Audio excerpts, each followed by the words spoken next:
Mesdames et messieurs, bonjour et bonne fête de Mawlid al-Nabi, fête qui commémore la naissance de notre bien-aimé prophète Mohammed ibn Abdillah, paix et salut soit sur lui.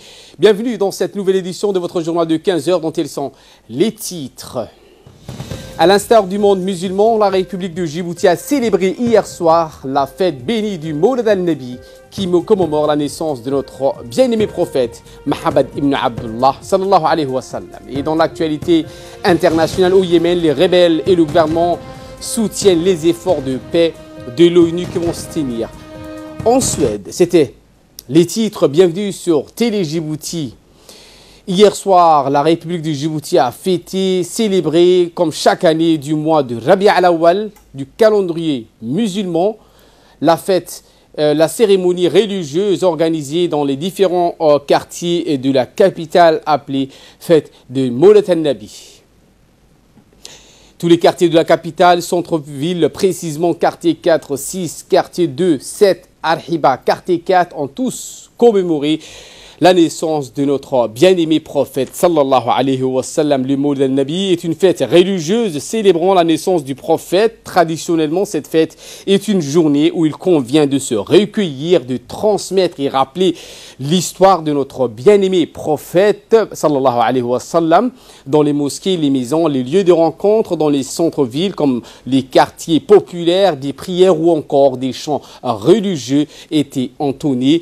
Dans l'allégresse, la population a fêté ensemble un moment de méditation et de réflexion sur l'œuvre de notre prophète et un rappel du message d'amour, de paix et de miséricorde prôné par le prophète Mohammed sallallahu alayhi wa sallam, rappelant qu'il incombe à tous les musulmans et à toute créature de se réjouir de la naissance du prophète car il est une miséricorde pour l'univers. Un verset du Coran dit « Allah et ses anges bénissent les prophètes. Ô vous les croyants, priez pour lui et appelez sur lui le salut. » Allah nous recommande de prier sur les prophètes sallallahu alayhi wa sallam. À l'occasion du Mawlid, et les musulmans du monde entier ont donc profité de cet événement pour souhaiter meilleurs vœux de bonheur, de santé et de prospérité à l'ensemble de la population djiboutienne. La célébration de la fête du Mawlid al-Nabi s'est déroulée bien aussi dans la commune de Balbala. وعادوه إلى مكانه فقام الحبيب صلى الله عليه وسلم زويا كما كان وسلم وبارك على سلام عليك يا رسول سلام عليك يا حبيب سلام عليك صلوات الله عليك فيك يا بدر تجلى. Les Balbalaouis s'est regroupés entre secteurs et quartiers pour donc célébrer le Mawlid al-Nabi. Dans le grand quartier de Cheikh Moussa, au quartier 5, le Mawlid était bien célébré, animé par des cheikhs. De son côté, des grands quartiers comme PK12 ont aussi célébré la fête de la naissance du prophète. Salut et paix soit sur lui.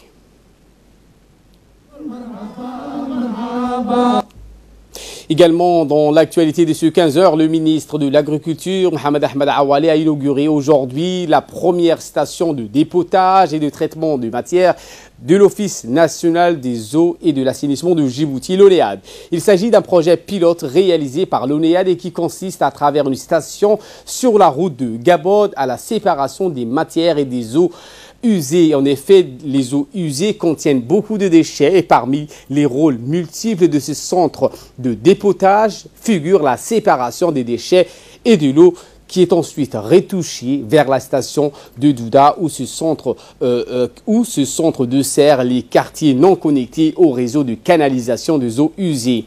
Les camions de vidange puissent les eaux usées dans les maisons des quartiers non connectés au réseau et les déversements dans cette station d'épuration pour y être traités. Pour l'heure, près de 50 mètres cubes d'eau usée sont traités chaque jour par ce centre de dépotage. L'inauguration de ce nouveau type de station intervient en marge des travaux du Conseil régional de l'eau qui s'est tenu en Kempinski. Eh bien, le directeur général de l'ONEAD, Mohamed Fouad Abdou, nous a expliqué les principes directeurs de ce centre de dépotage. Inauguré officiellement donc, le centre de dépotage et de traitement des matières de vidange qui se situe à la station S2. Ce centre a été réalisé donc, avec la participation du SIAP, donc, qui a cofinancé avec l'ONEA de la réalisation de ce centre pilote. Et c'est la société Valterra donc, qui est à côté de moi, qui a donc permis la réalisation de cette unité pilote. Cette unité pilote permet de traiter les matières de vidange. Donc, comme vous savez, à Djibouti, la quasi-majorité des ménages disposent d'un assainissement individuel. Et ce centre-là permettra donc de récupérer les contenus des camions-citernes qui récoltent ces matières de vidange un peu partout en ville, pouvoir donc séparer les matières solides du liquide. La partie liquide rejoint la station et va vers la station de Douda, et la partie donc solide est décantée et récupérée ici individuellement. Nous sommes très fiers de cette unité qui va permettre donc à l'ONEAD de satisfaire également nos abonnés et les clients en assainissement individuel. Également dans l'actualité, le ministre de l'Énergie, M. Younis Ali Guedi, a reçu hier dans son cabinet une délégation d'investisseurs allemands conduite par l'association germano-africaine des affaires en présence de l'ambassadrice, Mme Enke Holstein, l'ambassadrice de la République d'Allemagne accréditée à Djibouti, des représentants du haut niveau de divers secteurs de l'économie allemande et les représentants des entreprises allemandes intéressées par les opportunités d'investissement faisaient partie de cette délégation de l'association germano-africain. Le ministre, entouré de ses proches collaborateurs, a souhaité la bienvenue à la délégation germano-africaine et les discussions ont bien sûr porté sur les voies et moyens de consolider davantage les liens de coopération économique qui existent entre Djibouti et la République fédérale d'Allemagne. La Chambre de commerce du Djibouti a reçu dans l'après-midi d'hier une délégation d'hommes d'affaires allemands conduite par l'association économique germano-africaine. Cette délégation comprenant des entreprises internationales évoluant dans divers secteurs d'activité a souhaité rencontrer les institutions djiboutiennes en charge du développement des affaires ainsi que les entreprises djiboutiennes en vue d'échanger sur le développement des relations commerciales et les opportunités d'investissement entre les deux pays. À cet effet, le président de la Chambre de commerce, Youssouf Moussa Dawale, a souligné dans son allocution de bienvenue que la présence de l'association Africa Biren revêt une importance significative car indicateur de l'intérêt que manifeste la République fédérale d'Allemagne et ses opérateurs économiques pour la République de Djibouti. Fin de citation. Dans le cadre de l'initiative Walk to Talk, le challenge de la santé, le ministère de la Santé, en collaboration avec l'Organisation mondiale de la santé, organise une marche pour la santé de 3 km pour lutter contre les maladies non transmissibles. L'objectif de cet événement, Walk to Talk, est de lancer un mouvement national de promotion de la santé et en particulier la promotion de l'activité physique dont les bienfaits sont considérables pour la santé des populations de tout âge. Ainsi, le ministre de la Santé, Dr Jamal Moukiye, accompagné du représentant de l'OMS, Dr Ahmed Zoutin, ont procédé aujourd'hui au lancement d'une opération de nettoyage et ramassage d'ordures ménages sur le parcours de la marche et sur le site d'arrivée prévu à la plage Triton, communément appelée plage Carré. Va servir en fait de podium à l'arrivée où il y aura des danseurs, il y aura de l'activité physique, de la promotion de la santé. On parlera aussi de toutes les maladies non transmissibles pour lesquelles on veut lutter et on veut faire en sorte que les gens apprennent un peu une hygiène de vie correcte, mais aussi de le faire dans la joie et la bonne humeur. À l'instar des autres pays du monde, la République de Djibouti, à travers le secrétariat d'État à la jeunesse et au sport, a fêté donc la journée mondiale de l'enfance qui devait être célébrée le mardi 20 novembre.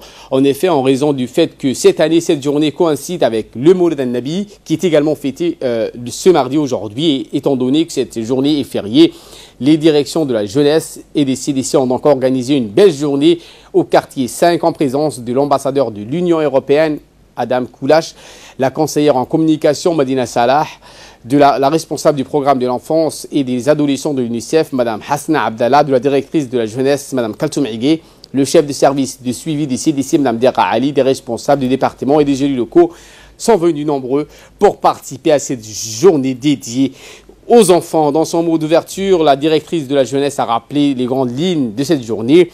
Eh bien, cette parole a été suivie par celle de l'ambassadeur. Il a d'abord mis l'accent sur les caractères spéciaux de cette journée pour ensuite évoquer l'accompagnement nécessaire de toutes les réalisations de leurs rêves. Je vous propose de le suivre. Aujourd'hui, si on y croit, on va y arriver. Pour la conseillère, beaucoup de journées sont célébrées de par le monde, mais celle-ci est encore plus importante en raison du fait qu'elle est célébrée l'enfance, qui est une phase importante de la vie de l'homme et qui nécessite une intention particulière. C'est ce qu'a indiqué Mme Madina Salah. L'enfance, la journée mondiale de l'enfance. Pourquoi cette journée est importante? De par le monde, on célèbre tellement de journées. Il y a la journée de la jeunesse, mais celle-ci est importante en ce sens que l'enfance, c'est le début de tout. C'est au moment où, si je peux me permettre, le disque dur est encore vierge. Donc c'est à nous, les parents, les responsables, d'inculquer des valeurs civiques et morales à ces enfants qui sont les futurs décideurs et qui sont à même de nous remplacer demain. C'est eux qui feront ces beaux pays de demain et qui construiront ensemble tout ce qu'il faut pour que notre Djibouti devienne un très bon pays, importante de la vie. Et ces enfants qui sont là avec nous aujourd'hui ont besoin de nous, qu'on les encadre et qu'on les guide sur le droit chemin pour leur apprendre ce qui est nécessaire et surtout les outiller contre la vie. Voilà donc c'était les propos de la conseillère du secrétaire d'État à la jeunesse et au sport, Mme Madina Salah. C'est l'heure de l'appel à la prière. Je vous retrouve dans quelques instants. La Commission nationale des droits de l'homme, en collaboration avec le réseau arabe pour l'Institution nationale des droits de l'homme, a organisé un atelier de formation sur les discours de haine, extrémisme religieux et idéologie. L'atelier a été présidé par le président de la Commission nationale des droits de l'homme, M. Salah Ben Omar Oudine, et animé par deux experts, en l'occurrence Gafar Ali, conseiller juridique du réseau arabe des institutions nationales des droits de l'homme, et M. Alaa Mohamed Othman, expert des Nations Unies. Le thème abordé est le discours de haine, de l'extrémisme de tous bords et est un thème opportun et nécessaire au vu du climat de haine, de guerre qui prévaut actuellement dans le monde. Le président du CNDH a rappelé que notre pays est un havre de paix dans une région troublée et continuons toujours. Donc, il a souligné que toutes ces bonnes actions trouvent leur source dans notre culture commune de paix et de tolérance. Écoutons le président du CNDH.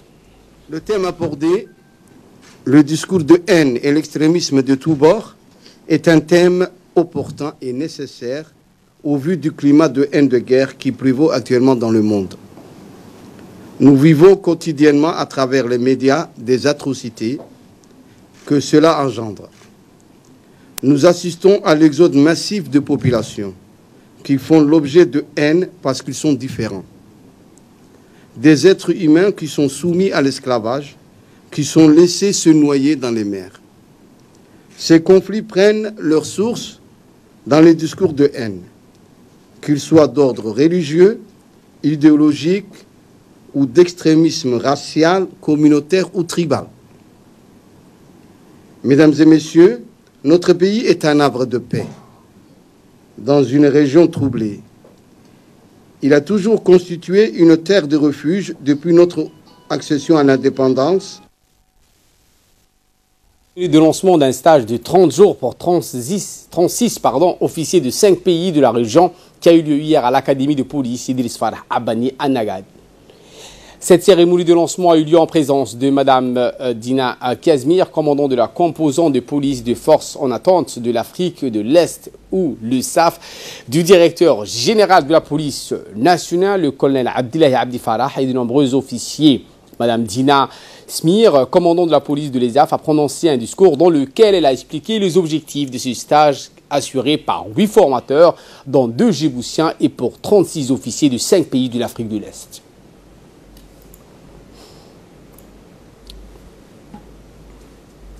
Prenons la parole pour sa part, le directeur général de la police nationale, le colonel Abdillahi Abdi Farah, a indiqué, il a souhaité la bienvenue à ce noble projet et a indiqué un plein succès pour ce stage de formation aux officiers. Écoutons. Will be done. If it is not the case, Et de là, nous passons aux nouvelles à travers le monde avec Asma Oubaker qui nous a rejoint sur ce plateau. Bonjour Asma. Bonjour à vous. Et nous commençons avec le Yémen où les rebelles et le gouvernement soutiennent les efforts de paix de l'Organisation des Nations Unies.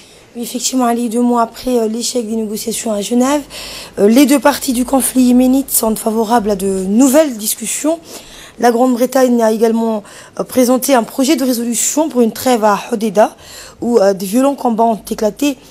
Hier soir, une annonce qui renforce la possibilité d'une tenue prochaine de négociations en vue d'un règlement politique du conflit qui a fait quelques 10 000 morts et 14 millions de personnes en situation de pré-famine depuis 3 ans. Le point sur la situation. Le gouvernement du président Abdelrabou Mansour Hadi a annoncé qu'il enverrait une délégation en consultation proposée par Martin Griffiths, l'émissaire donc de l'ONU. Cette décision intervient alors même que la date et les modalités de ces négociations qui se dérouleront à Scotland, donc à Stockholm en Suède, n'ont pas été fixées. Cette annonce du gouvernement fait suite à un appel d'un chef rebelle pour geler les opérations militaires de la part des Houthis, donc Mohamed Ali al-Houthi qui dirige le Conseil supérieur révolutionnaire a appelé ses partisans à mettre fin aux tirs de missiles et de drones contre les pays agresseurs. Et nous enchaînons avec l'ouverture de ce tronçon maritime du gazoduc appelé Turk Stream. Les dirigeants turcs et russes étaient présents lors de l'inauguration. Oui, Vladimir Poutine et Recep Tayyip Erdogan ont célébré à Istanbul à la fin de la construction de la partie sous-marine de Turk Stream. Eh bien, le gazoduc doit permettre d'acheminer du gaz russe à la Turquie via 930 km d'un double pipeline proposé au fond de la mer Noire. Recep Tayyip Erdogan se réjouit du rapprochement entre Moscou et Ankara.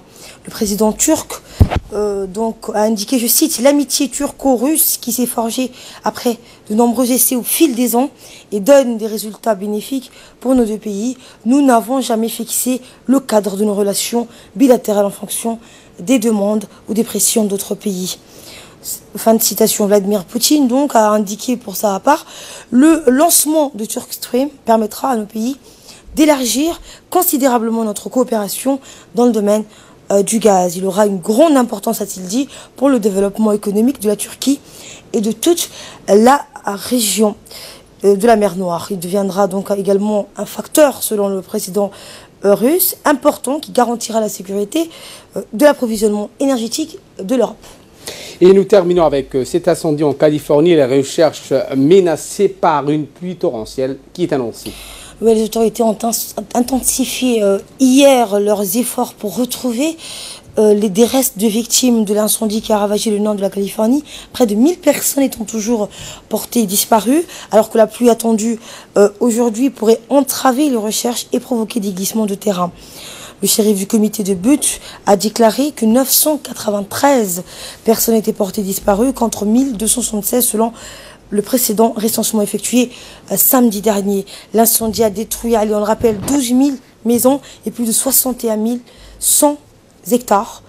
C'est ce qu'a annoncé lundi le Call Fire, ajoutant que les pompiers étaient parvenus à gagner du terrain face aux flammes lors des derniers jours pour contenir le sinistre à environ 70%. Merci Asma Oubaker pour ces éclairages et merci à vous de nous avoir suivis. Très bon suivi des programmes sur Télé Djibouti.